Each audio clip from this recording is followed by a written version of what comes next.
So I recently did Bantu knots on a friend of mine, and you know, when I touched her hair, the first thing I said to her was like, oh my gosh, your hair is so healthy and it's so soft. She was so shocked. She was like, what do you mean my hair is soft? Every other woman that I've gone to who's done my hair has told me of how hard, literally, how hard it is. And I'm touching it and it's not giving hard. And even if it was giving hard, it's natural hair. That's how it grows from our scalp. So finding someone who understands that, but we don't have to explain that to, is beautiful. And if we don't find that person, we're gonna have to become that person. I know there was a time for Black women when doing your own hair was taboo, either a sign that you couldn't afford the salon or that you had no one around you who cared enough. No sisters, no cousins, no aunties. Because on that chair or between those thighs, bonds were protected. But these days, the prerequisites are a little different. What was once this shared ritual has been swallowed up by capitalism, and our hair has been reduced to this anchor that's useful only for attaching strange stuff to. On its own, our hair is quote-unquote too much. You sit in my chair with your hair already stretched, otherwise it's quote-unquote inconvenient and quote-unquote too time-consuming. Code words for less than. And so imagine that ingrained in our minds. So we do our own hair. We've become aware that very few people are going to care for it the way that we do. We've become aware that it's not normal to rip through tangles, erase edges, and then charge an arm and a leg. We've also become aware that covering our hair up is no longer safer than just accepting it.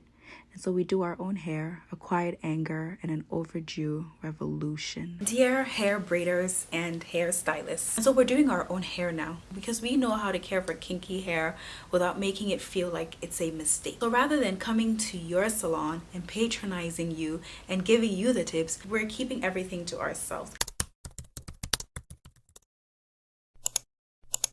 Dear hair braiders and hair stylists, when we come to you, we would love for you to comb our hair with love, detangle our hair with love. Start knowing the intricacies of having our hair type, of having to move through the world with a hair texture that has been undervalued to the point where we've even convinced our own selves that our own hair is undesirable, is unprofessional, is not good enough. We're looking for braiders who are intentional, who when they do our cornrows, they know that a protective style really isn't supposed to be so tight. It negates the idea of it being protective if it's pulling on our roots, right? We're looking for braiders who are going to be a step ahead of us, right? We're like, we're not forcing you to love our hair, but you actually already intentionally and naturally love our hair.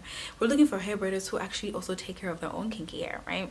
Because we don't want to come to you and you got you a buzz now and you're talking smack about kinky hair. Let me get a little closer. So between you and I, there's this untapped community, and we are willing to put down the same amount. Like these babes who are out there getting the bust downs, the knotless braids, we are ready to match those prices. Can I say that?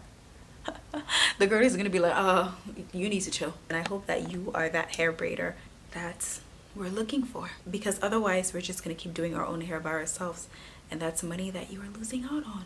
And so if you're in the DMV area and you're looking for someone to help you care for your natural hair, let me know. Because let's start to create these communities, right? If we can't find the communities, we can't find the hairstylists, we can't find the hair braiders, we can't find the natural hair care experts, why don't we just become? Why don't we become the representation and become what we are looking for each other, to each other? Right? So let me know. We might make something happen.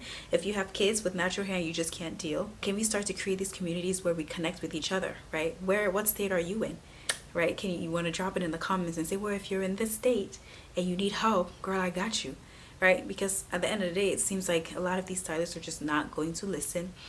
You know, they're going to keep asking us to perm our hair or blow dry our hair or else, you know, when we can actually start accepting each other just as we are, you know. And if that community is not going to exist, we're going to start creating the communities for ourselves. So thanks for watching, and I hope to see you on the next one.